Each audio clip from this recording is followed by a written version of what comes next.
आज का ये एपिसोड शुरू करने से पहले एक छोटी सी बात। क्या आप भी अपना पॉडकास्ट बनाने की सोच रहे हैं? तो एंकर ट्राई कीजिए।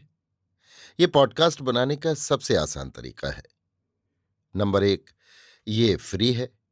नंबर 2, इसमें कई सारे ऐसे टूल्स हैं जो आपको अपने फोन और कंप्यूटर पर रिकॉर्ड और एडिट करने की फैसिलिटी देते हैं।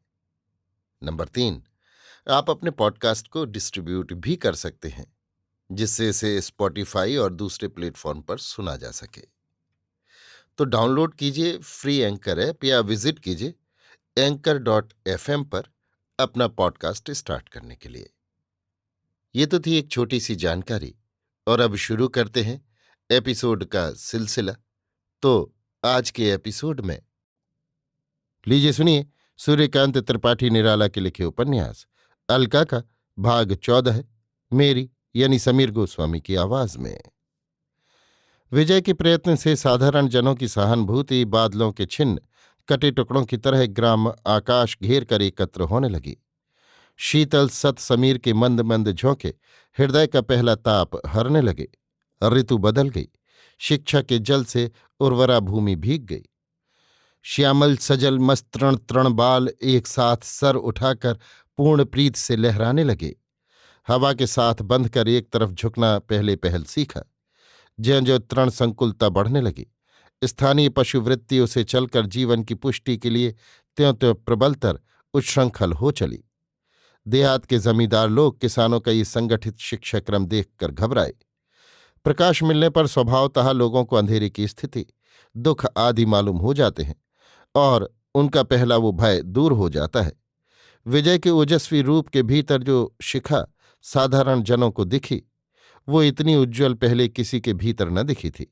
इसलिए देहात के लोग आज तक आत्मपरिचय वंचित रह गए थे, और ज्यों ज्यों उन्हें अपने हृदय की ज्योतिर्मयी महिमा मूर्ति से परिचय मिलने लगा और सबको एक ही जग विटप के मनुष्य सुमन होने का ज्ञान सूत्र प्राप्त हुआ, उनका पूर्व रूप, जिसमें वो जमींदार के कृतदास, ब्राह्मणों के चिरसेवक और अपने एक दूसरे भाई पर प्रहार करने को उद्यत पुलिस के हाथ के हथियार थे, बदलने लगा।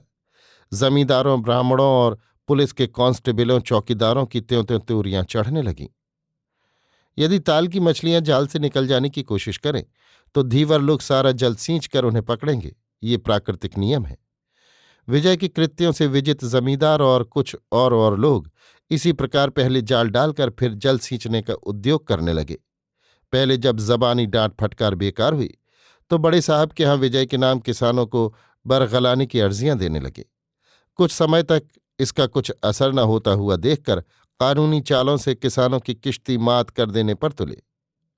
पीछे पुलिस और स्थानीय प्रतिष्ठित ब्राह्मण, क्षत्रिय और कायस्थों का बल था, जो गोल पेदे वाले लोटे की तरह सब तरफ लुढ़कते हैं। जरा इशारा चाहिए, उनका भरा जल ढल जाता है।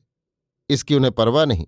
वे खाली रहकर ज्यादा ठनकना चाहते हैं, आवाज आवाज पर बोलना। विजय का दीन दुखियों में बल था, यद्यपि दिल से उसे सभी मानते थे। दीन जनों में सामाजिक और व्यावहारिक कमजोरियां ही कमजोरियां रहती हैं। पड़ोस के जमींदारों ने यहीं से अपनी कामयाबी की नींव डालना शुरू किया। गरीब होने के कारण अधिकांश किसान गांव और पड़ोस के महाजनों के कर्जदार थे। किसी किसी का लगान भी बाकी था। जमींदार लोग किसानों की अवस्था जानते थे कि गरीब हैं, कुछ दे नहीं सकते। अगर दावा करेंगे तो रुपए कुछ और अदालत में व्यर्थ खर्च होंगे और वसूल कुछ न होगा। इसलिए अगली फसल तक धैर्य रखते थे और फसल होने पर कुल बकाया और हाल का जो कुछ होता था वसूल कर लेते थे। अगर किसान किसी महाजन का भी कर्जदार हुआ तो उसकी रास की लाश पर श्वान और गीध की अपनी अपनी सुविधानुसार झपट होती थी। एक दूसरे की आंख बचाकर नोच लेते थे। पर अब के मिलकर देहात की सामाजिक और जमींदारी प्रतिष्ठा कायम करने के स्वार्थ की गंध से, रोचक निश्चल उद्देश्य से जमींदार और महाजनों ने किसानों को तंग करने की सोची। किसानों का सबसे बड़ा कसूर ये है कि वे पहले की तरह नहीं डरते। लगान के अलावा वाजिब उल अर्ज से अधिक जो रकम और परिश्रम किसानों से लिया जाता था, हली, भूसा, रस, पुआल, सिंचाई का काम आदि, अब नहीं देते और ऐसा देखते हैं जैसे परम मित्र हों।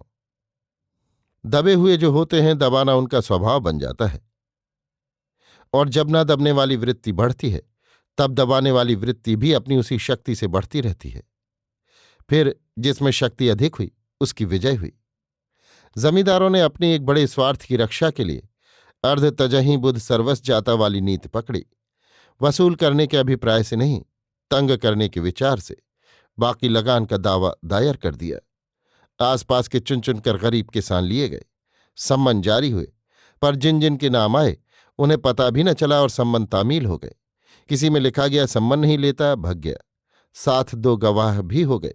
किसी में लिखा गया घर से बाहर नहीं निकलता, घर में है, इसलिए दरवाजे पर सम्मन चस्पा कर दिया। 2 गवाहों के दस्तखत। इसके बाद एकाएक पास पड़ोस में, उन गांव में उन्हीं उन्हीं किसानों के नाम वारंट। सब पकड़कर बैठाए गए। गांव में खलबली मच गई। स्त्रियां ऊंचे करुण स्वर से स्वामी जी के नाश के लिए हाथ उठाकर ईश्वर से प्रार्थना करती हुई रोने लगीं। कोई विलाप करती हुई अपने महाजन के पास दौड़ी। कोई गांव के प्रतिष्ठित धनी सज्जन ब्राह्मण कायस्थ के मकान की तरफ चली। कोई जमींदार के पैरों पड़ने लगी। कोई जमानत के लिए चाहिए, नहीं तो सीधे हवालात बंद किए जाएंगे। किसानों में किसी की हैसियत ऐसी नहीं जिसकी जमानत मंजूर हो। चारों तरफ से सधा काम। सरकार के लोग, जमींदार, महाजन सब सधे। बेचारे खेत जोतने वाले सीधे किसान, अदालत और पुलिस के नाम से डरने वाले, हवालात के ताप से सूख गए। लगान बाकी था ही, अदालत में झूठ कैसे कहेंगे? जमींदार के कागजात झूठ नहीं हो सकते। सरकार का लगान बाकी है, इसलिए सजा जरूर होगी। ईश्वर पर विश्वास रखकर विश्वास के बल पर अनहोनी को सब प्रकार सिद्ध करने की जिनकी आदत है, उनके लिए हवालात के बाद सजा तक की कल्पना कर लेना कोई बड़ी बात नहीं। सब लोगों ने सोचा कि पता नहीं कितने दिनों तक हवालात में बंद रहना पड़ेगा, और वहां भंगी का बनाया भोजन भी करना पड़ता है, नहीं तो कोड़े पड़ते हैं। अगर सजा हो गई तो लड़के बच्चे मर जाएंगे। दीन दुनिया दोनों तरफ से गए, लौटकर रोटी देनी पड़ेगी। तब चिरकाल की संचित अपनी प्यारी कायरता की सुख की याद कर कर जमींदार से जुदा होने का अपराध पूरे मन से स्वीकार कर बालकों की तरह फूट फूट कर रोने लगे। गांव के महाजनों ने जमानत देने से इनकार कर दिया। हर गांव से 1-1, 2-2 आदमी स्वामी जी के पास मदद के लिए आए और अपने दुख का बयान कर रोने लगे। विजय ने सबको समझाकर कहा कि हवालात सबको चले जाने के लिए कहो। पेशी के दिन और लोगों को लेकर हम आते हैं। हवालात में फांसी नहीं हो रही, और अपने हक के लिए और सत्य के लिए लड़ रहे हो, डरो मत। पर इसका लोगों पर कुछ प्रभाव न पड़ा, क्योंकि हली न देने में अपना फायदा किसानों को देख पड़ा था। अब नुकसान सामने है। स्त्रियां तथा और किसानों के भाई बंधु समस्वर से कहने लगे, हमें इसी स्वामी ने चौपट कर दिया। हम तो अपने जमींदार के राज में खुश हैं। हाथ जोड़कर सब प्रार्थना करने लगे, अब के कसूर माफ कर दिया जाए। मालिक अब कान पकड़ते हैं, ऐसा काम कभी न करेंगे। तुम जो राह निकालोगे उसी से चलेंगे। पर किसी की न सुनी गई। चपरासी, कांस्टेबल, जमींदार और कुछ हर गांव के प्रतिष्ठित लोग गिरफ्तार किसानों को लेकर थाने की तरफ चले। कोहराम मच गया। रोती बिलखती अपने जमींदार के पैरों पड़ती धूलि धूसर किसानों की स्त्रियां भी गांव की हद तक आईं और एक जगह पचाड़ खाकर ऊंचे स्वर से बार बार करुणा मिश्रित प्रार्थना करने लगीं। किसी की एक न सुनी गई। सब थाने हाजिर किए गए। हवालात की तरफ देखकर बड़े दुख से उभड़ उभड़ कर सब रोने लगे। हाथ जोड़कर बार बार अपने जमींदार से कृपा की भीख चाहने लगे। उन्हें हर तरह हारे हुए देखकर उनसे ये मंजूर करा कि कभी अब स्वामी जी को कोई एक मुट्ठी भीख न देगा। जो पास बैठेगा उसे जुर्माना 5 रुपया देना होगा। मुकदमा दायर करने में जो खर्च हुआ उसका दूना लिखकर उस पर अंगूठा निशान और साथ वाले पड़ोस तथा गांव के महाजनों की गवाही करा। जमींदारों ने उन्हीं से किसानों की जमानत भी लिखा दी। सब लोग जैसे यम के फंदे से छूटे। दूसरे ही दिन थानेदार साहब सदल बल आधम के और स्वामी जी को गिरफ्तार कर लिया। जमींदारों ने ऐसा ही माया जाल रचा था। स्वामी जी का चालान हो गया। सुनकर रहे सही लोगों की हिम्मत भी पस्त हो गई। गांव गांव ये आतंक फैल गया। गांव में जो साधारण से पढ़े लिखे लोग किसान बालकों को पढ़ाने वाले मास्टर थे, गांव छोड़कर शहर भाग गए। बालकों ने भी पाठशाला जाना बंद कर दिया। जमींदार और महाजन लोग रास्ते में मिलने पर आंख दबाकर हंसने लगे। स्वामी का जिला जेल चालान कर दिया गया। अदालत में थानेदार को शहादत पेश करने की तारीख मिली। मुकदमा राजद्रोह पर था। थानेदार कृपानाथ के गांव मदद के लिए आए। जितने किसान स्वामी जी के भक्त थे सबको कृपानाथ ने बुलवाया और थानेदार की तरफ से साक्ष्य के लिए जाने को कहा। दूसरे गांव के भी किसान लिए गए। किसी में ये हिम्मत न थी जो गवाही देने से इनकार कर देता।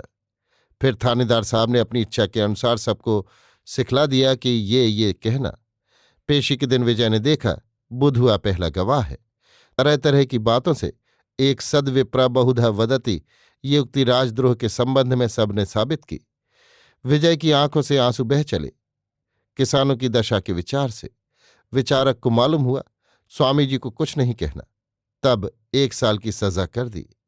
किसान अपनी पूर्व स्थिति में दाखिल हो गए। अभी आप सुन रहे थे सूर्यकांत त्रिपाठी निराला के लिखे उपन्यास अलका का भाग 14, मेरी यानी समीर गोस्वामी की आवाज में।